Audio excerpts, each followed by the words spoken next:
In the meantime, speaking of more international updates, let's put out exactly what is happening between Russia and Ukraine, because Ukrainian President Zelenskyy has said that he has accepted a U.S. proposal for a 30-day ceasefire with Russia following talks between top diplomats from Kyiv and Washington. As he has said that Ukraine accepts this proposal and they will consider it positive, and they are ready to take such a step. As far as his evening address is concerned, where Zelenskyy has emphasized that the success of this initiative depends on Russia's willingness to also participate, saying that the United States must convince Russia to do the same. That is, we agree, and if the Russians agree, then silence will take effect at that very moment. Наша позиція абсолютно чітка. Україна прагне миру від першої секунди війни. І ми хочемо зробити все, щоб мир був досягнутий якнайшвидше і надійно, так, щоб війни більше не було. Американська сторона розуміє наші аргументи, сприймає наші пропозиції. І я хочу подякувати президенту Трампу за конструктивність у розмови наших команд. І сьогодні в розмові була пропозиція саме американської сторони зробити перший крок одразу далі. І на 30 днів спробувати встановити повне припинення вогню. Не тільки щодо ракет, дронів і бомб, не тільки у Чорному морі, а також по всій лінії фронту. Україна сприймає цю пропозицію, ми вважаємо це позитивним, ми готові зробити такий крок. Сполучені Штати Америки мають переконати Росію зробити це. Тобто ми погоджуємось, і якщо русські погодяться, в той самий момент тиша запрацює. Важливим елементом розмови сьогодні є готовність Америки відновити оборонну допомогу Україні. Також допомогу розвідданим. Коли домовленості запрацюють, то протягом цих 30 днів тиші ми можемо встигнути підготувати з партнерами на рівні робочих документів всі аспекти для надійності миру і тривалого гарантування безпеки. Now, President Trump has also given his first comments after his team and Ukrainian officials announced that they have come to terms with a 30-day ceasefire agreement between Moscow and Kyiv, where the U.S. now needs to get the Kremlin to sign off, as far as Donald Trump also saying, and hopefully President Putin will also agree to the same.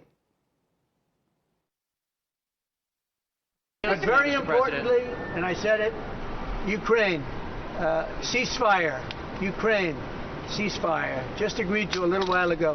Now we have to go to Russia and hopefully President Putin will agree to that also, and we can get this show on the road. We can get this horrible war where 2,000-3,000 soldiers a week, every week, 2,000, 3,000, 4,000 sometimes. I get the reports, and they're not American soldiers. They're Ukrainian and they're Russian. But people are being killed outside of that. People are being killed in the cities as things explode throughout the cities. And we want to get that war over with. So I think it's a very big, I think it's a big difference between the last visit you saw at the Oval Office and this. So that's a total ceasefire. Ukraine has agreed to it, and hopefully Russia will agree to it. We're going to meet with them later on today and tomorrow, and hopefully we'll be able to wipe out a deal. But I think the ceasefire is very important. If we can get Russia to do it, that'll be great. If we can't, we just keep going on and people are going to get killed, lots of people. Is Zelenskyy invited back to the White House? Sure, absolutely. Mr. President, will you talk to Vladimir Putin about this ceasefire deal? Do you think you need to have a conversation with him to get the Russians to agree? I'll talk to Vladimir Putin, yeah. When will I you want to talk get, to him? look, that's the other, it takes two to tango, as they say, right? So... Well, Mr. Trigunyat is connected with us. Good morning to you. What do you make of this as far as finally do we see peace and ceasefire happening between Ukraine and Russia? Well, I think that this is what President Trump has been trying. Even before he became the president, that has been one of his missions to stop this war, as he wanted to claim that would not have started had he been the president.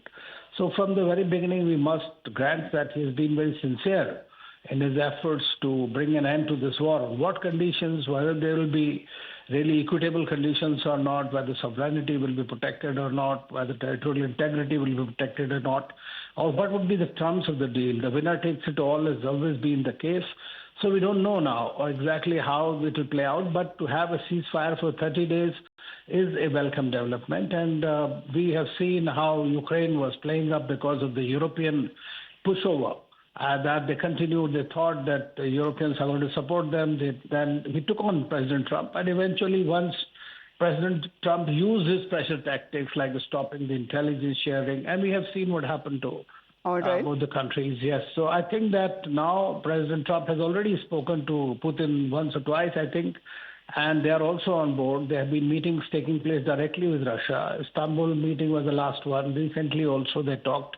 And I'm quite sure he's going to speak to Putin. And Putin has been agreeable to have a ceasefire and stop the war. So I think we might see an end to this war.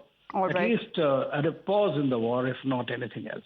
Yes, a temporary ceasefire if possible. Thank you very much, Mr. Trigunyat. Mr. Fabian is also connected with us. What do you have to say? Because here, when it comes to President Trump saying that it takes two to tango, if Ukraine has agreed, will comes to this 30-day ceasefire call?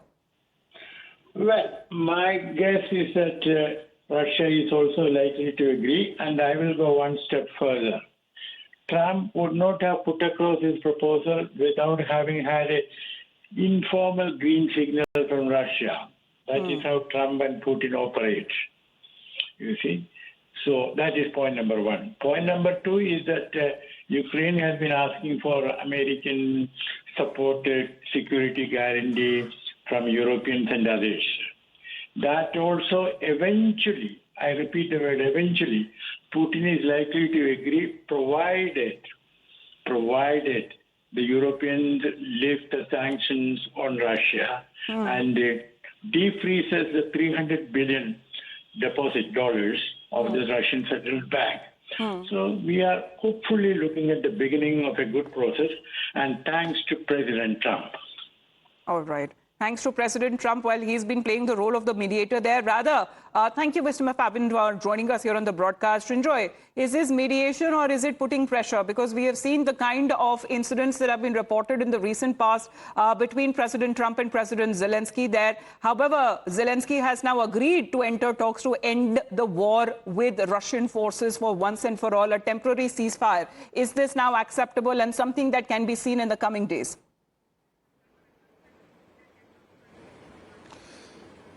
Donald Trump said two to tango. So it's all up to Vladimir Putin, the Russian president. He has to agree, because at this point, if you look at the circumstances, the war has gone on for 3 years. Also the fact that Russia probably has sustained more casualties than the Ukrainians have. The Russian casualties have been considerable. That's the second thing. Thirdly, Russia is holding on to a large part of what was Ukrainian territory and also Crimea in the past. So Russia actually holds the cards, because Russia has the territory, Russia is on the offensive, but Russia has lost huge amounts of men. Russia has lost a lot of its resources. So there is an opportunity here. But the question is, if he agrees, then it'll be good for everybody. Of course, good for the Russians, good for the Ukrainians, good for the world, and particularly good for the South countries. Because India has been saying this all along, that there should be a ceasefire, because the South countries have also suffered in terms of very high cost of food grains, high cost of fuel, high cost of fertilizers. So poor countries, South countries have suffered. The war, if it ends, will also And with one of the largest drone attacks that have also been witnessed there. However, there were delegation-level talks that were also held, saying that Washington would present the ceasefire offer to Kremlin, which has thus far been opposed anything short of a permanent end to the conflict without accepting any concessions. Thank you very much, Srinjoy, for joining us here on the broadcast. You're watching the Morning News. We'll be back on the other side.